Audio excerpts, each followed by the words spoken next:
Ireland back in Dublin. And funnily enough, today or yesterday, Andy Cohen was at BravoCon and he was being interviewed by a Dublin magazine, Stellar magazine, and he actually said that he might do a Real Housewives of Dublin. It's already been done, and it was my show. It's always going to be my show, and it was always going to be my show, and it always will be my show. I was the star of the show. I was the breakout star.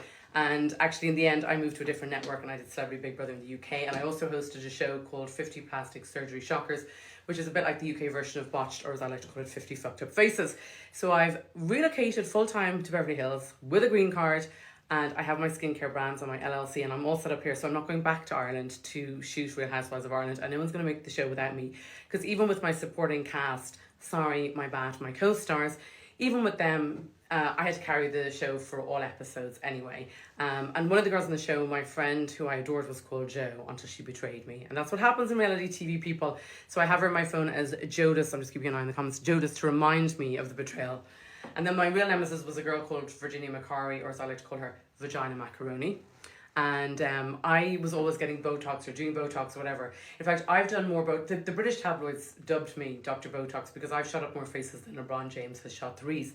And I've also been the one person who's done more Botox on reality TVs across the pond than anyone. Like I said, I'm coming to you live from downtown Beverly Hills. I'm in the office, it's late. I'm kind of on the American work vibe, which I love. It's just work, work, work, work, work. And again, if you do something you like, you'll never work a day in your life. So let's talk about skincare products. This is Dermaface MD Hyaluronic Acid Serum 1,000 times, 1000x. It attracts 1,000 times its weight in water. We all know about hyaluronic molecules. So when you have a hyaluronic molecule, you find that if you have a big molecule, like what's used in Juvederm Ultra, what's injected into lips or into the nasolabials or into the marionette lines, you're going to have it delivered via needle. And the needle is going to make sure that the hyaluronic molecule passes through the skin barrier, because obviously the needle is going to deliver it to the dermis and the epidermis. So no problem, not a big deal. I mean, it can be a little bit sore, you need numbing cream, but the molecule is going to get through. And obviously the bigger the hyaluronic molecule, the more plump you're going to get. And each hyaluronic molecule attracts 1,000 times in weight. Each hyaluronic molecule attracts 1,000 times its weight in water. I beg your pardon.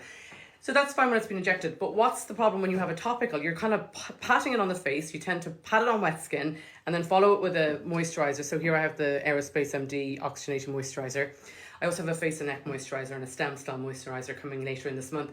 But here's the deal. You pat this onto wet skin and you put your fingers and toes crossed and hope it goes through. So what you really need is someone formulating this product that understands hyaluronic. I've injected more hyaluronic than, like I said, than LeBron James has shot threes. I probably have. Thousands of hours. So I understand hyaluronic.